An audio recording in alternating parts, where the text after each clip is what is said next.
Evangelho de Marcos, capítulo 10, versículos 35 a 45. Então se aproximaram dele, de Jesus, Tiago e João, filhos de Zebedeu, dizendo: Mestre, queremos que o Senhor nos conceda o que vamos pedir. E Jesus lhes perguntou: O que querem que eu lhes faça? Eles responderam: Permite-nos que na sua glória nos assentemos um à sua direita e o outro à sua esquerda. Mas Jesus lhes disse: Vocês não sabem o que estão pedindo. Será que podem beber o cálice que eu bebo ou receber o batismo com que eu sou batizado? Eles responderam: Podemos. Então Jesus lhes disse: Vocês beberão o cálice que eu bebo e receberão o batismo com que eu sou batizado. Quanto a sentar à minha direita ou à minha esquerda, não me compete concedê-lo, pois é para aqueles a quem está preparado. Quando os outros 10 discípulos ouviram isso, começaram a ficar indignados com Tiago e João.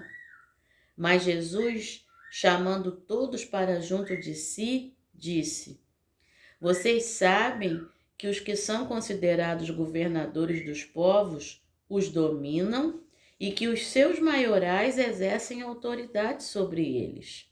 Mas entre vocês não é assim. Pelo contrário, quem quiser tornar-se grande entre vocês, que se coloque a serviço dos outros. E quem quiser ser o primeiro entre vocês, que seja servo de todos. Pois o próprio Filho do Homem não veio para ser servido, mas para servir e dar a sua vida em resgate por muitos. Palavra do Senhor, graças a Deus. Bom dia, minha irmã. Bom dia, meu irmão. Hoje é dia 8 de dezembro de 2022, é uma quinta-feira, é o dia que o Senhor nos fez. Por isso nós nos alegramos e nos regozijamos nele, como diz o Salmo 118, verso 24. E nós nos deitamos, nós dormimos, nós acordamos, porque o Senhor nos sustentou. Salmo 3, verso 5. E nosso último versículo que temos memorizado aí: as misericórdias do Senhor são a causa de nós não sermos consumidos, porque as suas misericórdias não têm fim, elas se renovam a cada manhã. Grande é a tua fidelidade.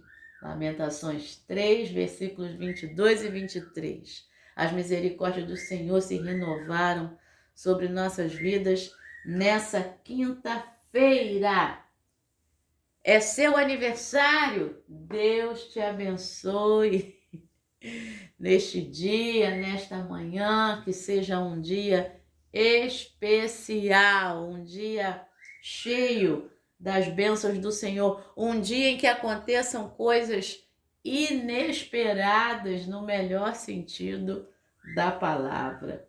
Inesperado é o título da meditação de hoje, da nossa irmã lá da região de Lagos, na Nigéria. O nome dela é Nenie, deve ser assim que se fala, né? E ela tem uma irmã chamada Chinwe. É isso aí, nós vamos ver já já. A nossa irmã Nenie fez uma ligação muito interessante entre esse texto do pedido de Tiago e João com Lucas capítulo 2, versículo 12, que é a epígrafe da meditação, onde ela diz assim: E isto servirá a vocês de sinal. Vocês encontrarão uma criança envolta em faixas e deitada em manjedoura. E aí eu fiquei pensando nessa ligação que ela fez, né, a palavra inesperado, a gente vai ler a meditação já já, mas vamos pensar aqui no texto de Marcos capítulo 10, verso 35 a 45. Jesus é Deus e ele nunca é pego de surpresa, né? Mas nesse texto aqui, o que acontece é que quem foi pego de surpresa aqui foram os outros discípulos, que nunca esperavam que Tiago e João fizessem esse pedido.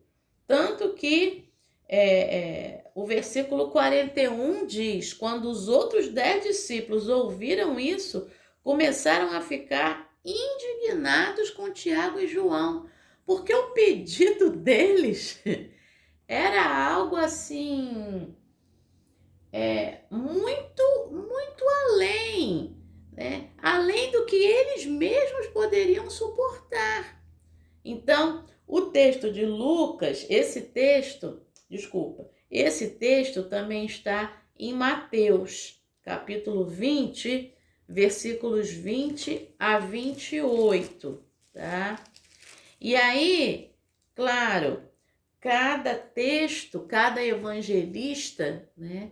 Apesar de terem textos semelhantes, por isso são evangelhos sinópticos, né? Mateus, Marcos e Lucas, mas no evangelho de Mateus, o pedido é da mãe deles, né? A esposa de Zebedeu, a mãe de Tiago e João. É ela que vai pedir, né? Mateus capítulo 20, ali, versículo 21. Jesus lhe perguntou: o que você quer? E ela respondeu: mande que no seu reino estes meus 2 filhos se assentem, um à sua direita e o outro à sua esquerda. E eles estão junto à mãe. E aí Jesus vai fazer a pergunta: vocês podem beber o cálice que eu bebo?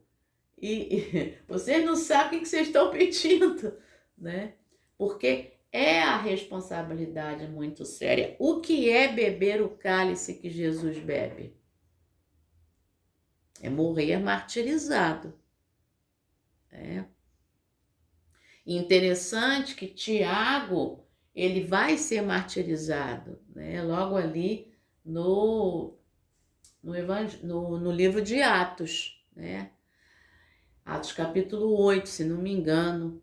Mas João não. João é o único dos discípulos que não será morto, martirizado, né? Conforme a tradição nos diz. Então, na Bíblia, aparece para nós a morte de Tiago. Ali logo no livro de Atos, Pedro está preso, né, e Tiago vai ser morto à espada ali, por ordem de Herodes, o Herodes daquele momento, porque Herodes é uma família, tá, gente?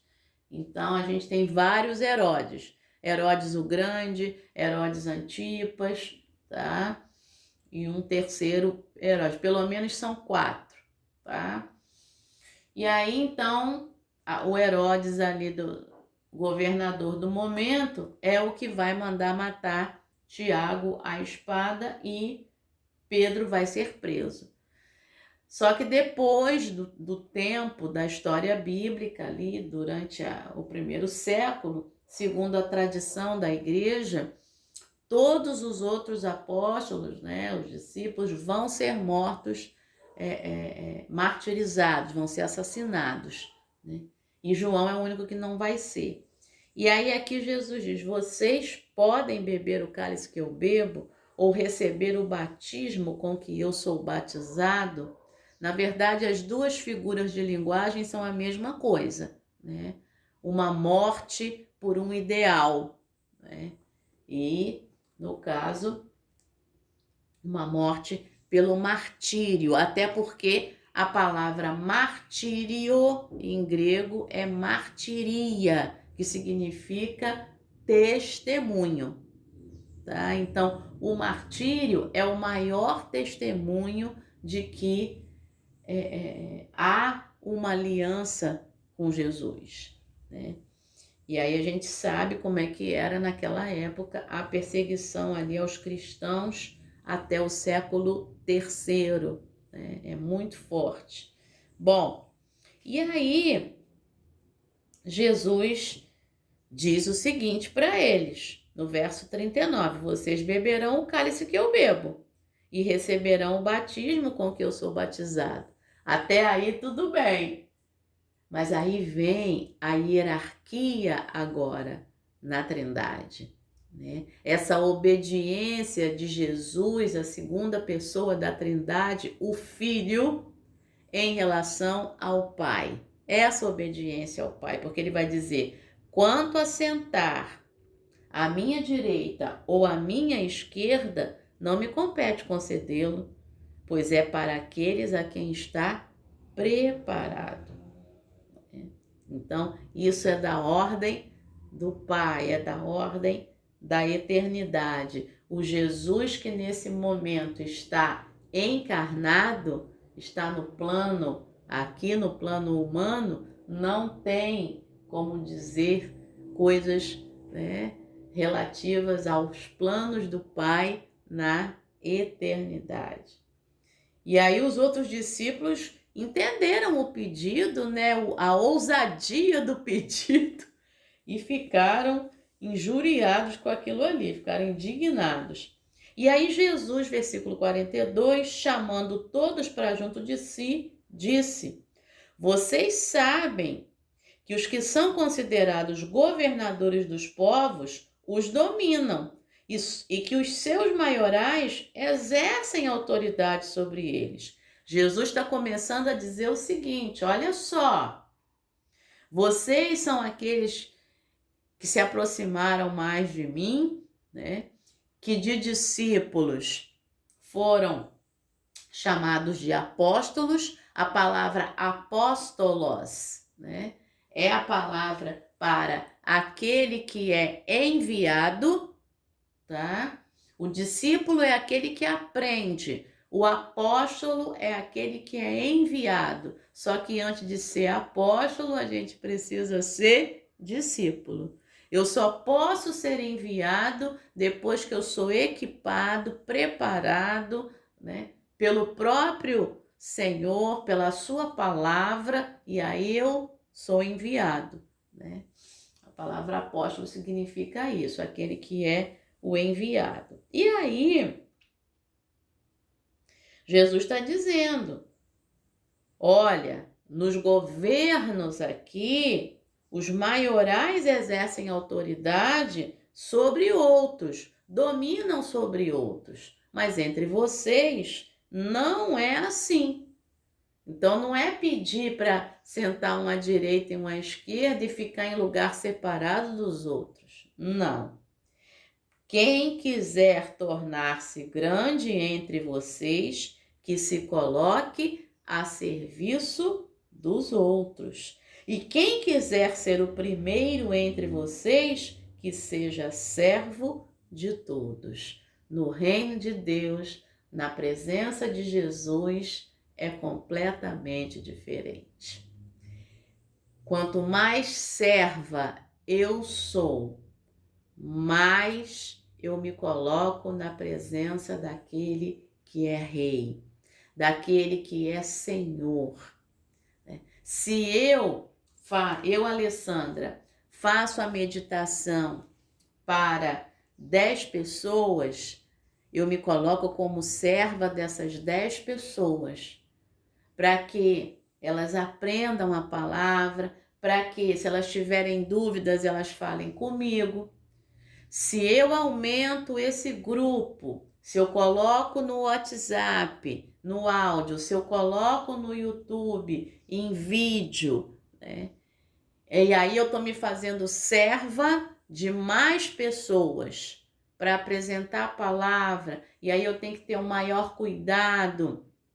Se alguém me faz uma pergunta, eu ali respondo, às vezes respondo prontamente, tirando uma dúvida, às vezes eu digo que eu preciso estudar, porque eu não sei tudo. Então, quanto mais aprendizado eu vou tendo, mais pessoas eu vou servindo. Por exemplo, no domingo na minha comunidade de fé, eu dou aula na escola dominical. E naquele momento eu me torno serva daqueles a quem eu estou ensinando. Para que eles possam aprender, para que, como eu falei, se surgir dúvida, eu responda. Se ali eu souber, se eu não souber, eu digo que eu vou estudar. Então, quem quiser ser o primeiro entre vocês, que seja servo de todos.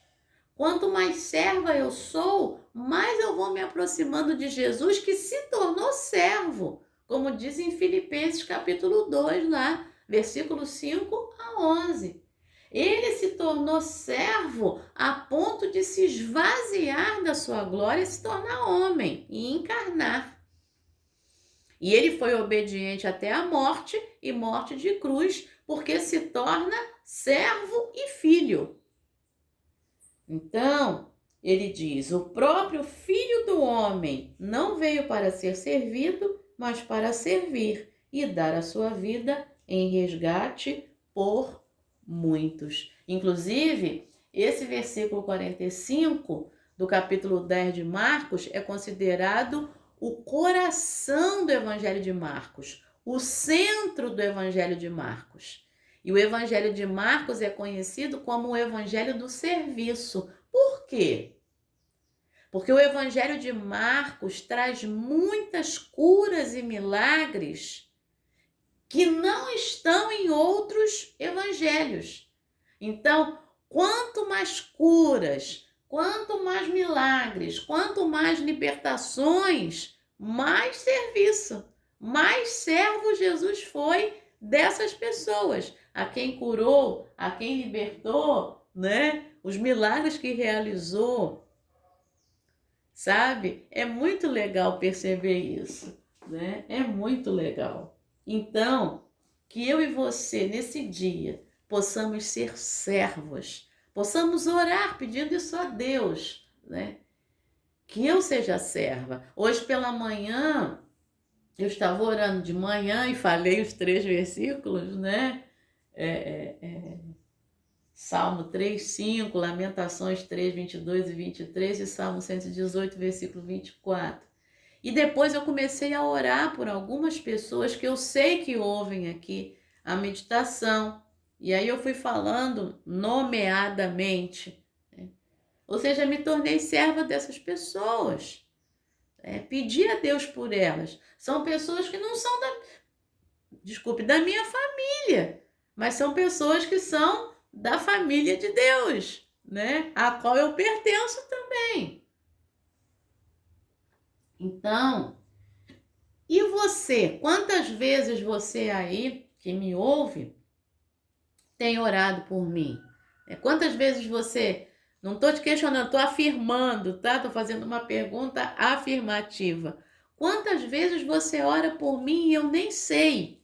Algumas vezes você me manda mensagem dizendo: olha, Sandra, orei por você. E eu fico feliz. Mas eu sei que tem gente que ora por mim diariamente. Inclusive, se não houvesse esse serviço, eu não sei se eu estaria aqui. Eu não sei se eu estaria aqui falando nessa hora, né? Mas porque você ora por mim, você pede a Deus por mim, eu posso estar aqui falando. E a gente vai saber disso tudo, meu irmão e minha irmã, esse dia, lá na eternidade, a gente vai saber de tudo isso. Muito bem, então, se o que você ouviu nessa manhã foi inesperado, o que eu falei também foi, porque quando eu sento aqui para fazer a meditação, eu não sei exatamente o que vai acontecer. E aí, vamos ler a meditação da nossa irmã Nenie, lá de Lagos, na Nigéria. Por um ano, minha irmã Chinue e eu havíamos planejado com entusiasmo o casamento do filho dela. 3 dias antes do casamento, voei de Lagos para Puerto Vallarta, no México, com enfeites para a colorida cerimônia nigeriana. Mas então tivemos um choque. Chinue tinha sido hospitalizada para fazer exames por causa de cálculos renais. Se os testes fossem positivos, ela precisaria de uma cirurgia urgente. Graças a Deus, os testes deram negativo. Nunca podemos prever o que vai acontecer. Eu me pergunto se Maria esperava sua longa e empoeirada viagem a Belém ou a rejeição do dono da hospedaria. Por isso, a Nênia colocou como epígrafe o texto de Lucas, capítulo 2, versículo 12. Né? Isto servirá a vocês de sinal, vocês encontrarão uma criança envolta em faixas e deitada em manjedoura. Ela sabia, Maria, que seu amado bebê, o eterno rei, teria que dormir em uma manjedoura? Meu irmão e minha irmã, você sabe o que é uma manjedoura? Manjedoura é o lugar onde os animais comem. Por que se chama manjedoura? Porque vem do verbo mangiare, que é alimentar-se em italiano, né? Então, mangiar. Olha aí, falou-se em alimentar, o amigo piou, mas eu já dei alimento a ele hoje. Ele se animou aí, meu irmão e minha irmã. Vamos nos alimentar. Muito bem. Então, a manjedoura é isso, é o lugar de mangiare, né? É o lugar de se alimentar. Então, a gente imagina, né, uma manjedoura de madeira, é o que eu imagino, né? E ali, José e Maria forrando ali com palha e depois os muitos panos, né, nos quais Jesus foi envolvido para protegê-lo, né, dali de micróbios e tudo. Da mesma forma, os apóstolos esperavam que Jesus tivesse um trono terreno e queriam sentar-se ao lado dele, que é o texto, né, de Marcos 10. Eles não imaginaram suas vidas modestas ou o sofrimento que experimentariam. Decepções pontilham nossa vida, empreendimentos comerciais fracassados, relacionamentos rompidos, entes queridos perdidos, pedidos de emprego rejeitados, orações não respondidas.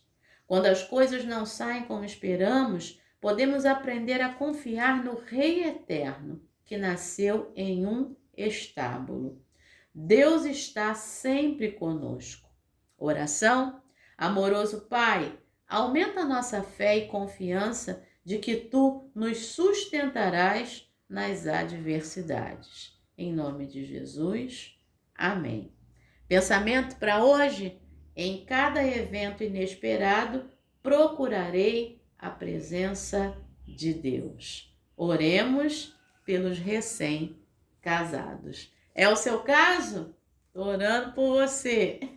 Você já é casada há muito tempo e casada? Estou orando por você também. Você é solteiro? Também estou orando. Viúva, viúvo, divorciado, divorciada, separado, separada. Também estou orando por você. Meu irmão e minha irmã, tenha uma excelente quinta-feira. Que algo inesperado, no melhor sentido da palavra, aconteça hoje na sua vida e que seja um dia em que eu e você possamos mais uma vez servir a Deus e servir aos nossos irmãos. Tá bom? Deus te abençoe. Amém.